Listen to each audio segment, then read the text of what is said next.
तो सबसे पहली चीज ये समझनी है, ज्यादा सोचने से कुछ नहीं होता है, सही सोचने से होता है। अभी सही सोचना क्या है? What is right thinking? Not positively सोचना। इसको भी ध्यान से समझ लेना। पॉजिटिव सोचना क्या सही सोचना होता है? फॉर एग्जाम्पल, आगे आप जा रहे हो, किसी जंगल में हो और आगे दलदल है और आप पॉजिटिव सोच रहे हो, मेरे साथ में कभी कुछ गलत हो ही नहीं सकता, मैंने तावीज पहना हुआ है, ये मुझे बचाएगा। बहुत लोग हैं बहुत पॉजिटिव है लाइफ को लेकर के, बट क्या उनकी सोच सही है? अभी सही सोचना क्या है? सर मेरे हिसाब से मतलब इंटेलिजेंसी से सोचना, ये मतलब कुछ ऐसा सोचे कि आगे जाके हमें कोई हानि ना हो, कि एक इंटेलिजेंट माइंड से सोचे। अभी इंटेलिजेंट क्या है और फूलिश क्या है? एक है फूलिश तरीका सोचने का, बेवकूफों की तरह सोचना, एक है इंटेलिजेंस के साथ में सोचना। What is intelligence? जिसको हम इंटेलिजेंस कहते हैं वो इंटेलिजेंस क्या है? साइंस को इंटेलिजेंस कह सकते हैं? नहीं कह सकते? नहीं कह सकते। तो किसको कहोगे? सुपरस्टिशंस को इंटेलिजेंस कहोगे? सुपरस्टिशंस मतलब क्या? बिलीफ, कुछ भी मान रखा है, उसको पकड़ के बैठे हुए, उसके हिसाब से एक्ट कर रहे हैं, उसको इंटेलिजेंस कहोगे? या साइंस जिस तरीके से आगे बढ़ रही है उसको इंटेलिजेंस कहोगे? एग्जैक्टली। तो साइंटिफिक वे ऑफ थिंकिंग समझना पड़ेगा, वो क्या है, उसको अपनी लाइफ में लगाना पड़ेगा, तब आप कह सकते हो आपकी जो थिंकिंग है वो सही है। अब ये साइंटिफिक थिंकिंग मतलब क्या? रियलिटी को एज इट इज देख लेना, दैट इज साइंटिफिक थिंकिंग। यही तो है, और क्या है? There are laws of this universe, उसको एज इट इज देख लेना, उसको ऑब्जर्व करना, यही तो है साइंटिफिक थिंकिंग। उन लॉज को बदलना नहीं, क्योंकि साइंस बदल नहीं सकती उन लॉज को। लॉ ऑफ ग्रेविटी को साइंस बदल नहीं सकती है, उस लॉ को समझ करके उसके हिसाब से एक्ट कर सकती है। इसी साइंटिफिक थिंकिंग को अगर हमको अपनी लाइफ में लगाना हो तो इसका मतलब क्या? एक थिंकिंग हो सकती है लाइफ से रिलेटेड, जो भी आपके दिमाग में कचरा भरा पड़ा है बचपन से लेकर के आज तक, जैसा आपको समझाया गया है लाइफ के बारे में। किसने समझाया है? वो लोग जो खुद नहीं समझते, लाइफ के बारे में अपने अपने बिलीव्स बनाए हुए हैं, अपने अपने स्टैंड पॉइंट से लाइफ को देख रहे हैं। फॉर एग्जाम्पल, कोई हिंदू है तो एक तरीके से लाइफ को देख रहा है, कोई मुस्लिम है तो अलग तरीके से लाइफ को देख रहा है, क्रिश्चियन है तो अलग तरीके से देख रहा है। क्या सही है इन तीनों में से? क्या तीनों को सही थिंकिंग कह सकते हैं? ना, क्योंकि आपस में लड़ झगड़ रहे हैं। साइंस में कोई लड़ाई झगड़ा होता है? अगर मैं किसी साइंटिफिक फैक्ट के बारे में बात करूंगा, क्या कोई हिंदू मुस्लिम क्रिश्चियन आकर के आपस में लड़ सकते हैं? नहीं। तो ये सही थिंकिंग है। एक है जो हमें सही लगता है, एक है जो सही होता है। दोनों में जमीन आसमान का फर्क है। एक है जो आपको सही लगता है, एक है जो सही है। तो साइंटिफिक थिंकिंग का मतलब क्या, अगर इसको हमको लाइफ में लगाना हो तो, यानी लाइफ को आप एज इट इज देखो, ऑब्जर्व करो, फिर उसके बारे में सोचो। This is scientific thinking. और ये जो फंडा जिसकी मैं बात कर रहा हूं, इसको आप लाइफ के किसी भी एस्पेक्ट में लगा सकते हो। इसको बिजनेस में लगा सकते हो, इसको जॉब में लगा सकते हो, इसको रिलेशनशिप में लगा सकते हो, इसको हेल्थ में लगा सकते हो। बिजनेस क्या है अगर रियलिटी को एज इट इज देखना नहीं है तो? अब ये जो आपने कहा कि बिजनेस में सब झूठे भरे पड़े हैं, क्या ये सच है या आपका अपना एक स्टैंड पॉइंट है? अभी इन्होंने बोला कि बिजनेस में सब झूठे भरे पड़े हैं। अभी ऐसे ही यहाँ पे मैं अलग अलग लोगों से अलग अलग बातें पूछूंगा ना, तो सब बड़े कॉन्फिडेंस से बोलेंगे, as if they know it for sure.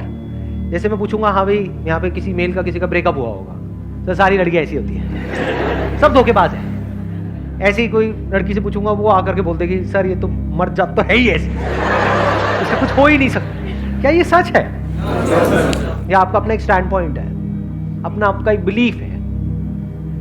तो ध्यान से समझ लेना, इसका जो सबसे पहला स्टेप है वो है अंदर जो भी कुछ पड़ा हुआ है आपके, जो भी आपने मान रखा है उसको छोड़ दिया। अब आप हल्के फुल्के हो गए, अब एज इट इज देखा लाइफ को, लाइफ को ऑब्जर्व किया as life, not my life. For example, anger, क्या एंगर आपका है? बट आप एंगर का सोल्यूशन कैसे निकालते हो? मुझे गुस्सा आता है, मुझे गुस्सा नहीं करना है। कभी भी आप एंगर का ऐसे सोल्यूशन निकाल ही नहीं सकते। सिर्फ आपको आता है गुस्सा या सबको आता है? सबको आता है। तो क्या एंगर सिर्फ आपकी प्रॉब्लम है या एंगर एक लाइफ की प्रॉब्लम है? Fear, if you can look at fear, not your fear और माई फियर, फियर, डर है ना, वो डर क्या है? Can you look at it? इसको बोलते हैं साइंटिफिकली चीजों को देखना। रिलेशनशिप, नॉट माय रिलेशनशिप और योर रिलेशनशिप, रिलेशनशिप। तो इस तरह से जब हम चीजों को देखते हैं ना, not from a subjective point of view but from an objective point of view, जैसे एक साइंटिस्ट देखता है, जैसे एक साइंटिस्ट ऑब्जर्व करता है, वहां पे ना खुश हुआ जाता है, ना परेशान हुआ जाता है, ना पॉजिटिव हुआ जाता है, ना नेगेटिव हुआ जाता है। This positive and negative is your stand point, is a subjective point of view. In objective reality उसमें खुश क्या होना है और दुखी क्या होना है, वहां पर सब कुछ क्लियरली नजर आ रहा होता है। वहां पे कभी भी हमारी थॉट प्रोसेस स्टक नहीं होती, हम फंस ही नहीं सकते। बिलीफ्स में आप गारंटेड फंसोगे, शॉर्ट टर्म में वो अच्छे लग रहे होते हैं क्योंकि वहां पे कंफर्ट मिलता है। जो भी हमने मान रखा है, अगर उसको पकड़ करके हम बैठे रहें और उसमें गोल गोल घूमते रहें तो बड़ा कंफर्ट मिलता है, लेकिन आगे जाकर के वो हमको फंसा देता है, एंटैंगल्ड कर देता है। बट जो रियलिटी है वो धीरे धीरे धीरे धीरे आपको आजाद करती रहती है, जितना आप रियलिटी को समझ जाते हो उस लेवल तक। यानी कि अगर इसको मैं पूरा समअप करूं, जो भी मैंने अब तक कहा है उसको, ये सेशन शुरू कहां से हुआ था? फेलियर से हुआ था कि एक के बाद एक हमने लाइफ में बहुत सारे फेलियर्स फेस करे हैं। तो अब अपने फेलियर्स को ऑब्जर्व मत करो, अपने को बीच में से हटा दो, ऑब्जर्व करो ये जो फेलियर्स हैं ये क्या है। तो you will start seeing the nature of those failures, you will start seeing the causes of those failures.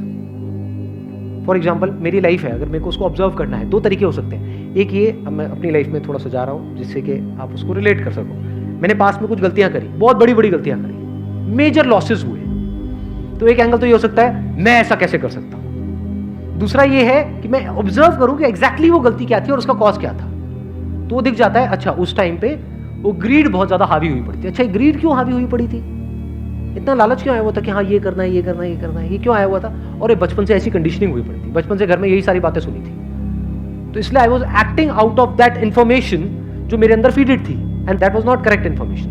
वो सारी इंफॉर्मेशन गलत थी, जिसकी वजह से मैंने जल्दी से एक्ट किया, बिना सोचे समझे, बिना सही थिंकिंग के एक्ट कर दिया, उस वजह से जाकर के फंस गया।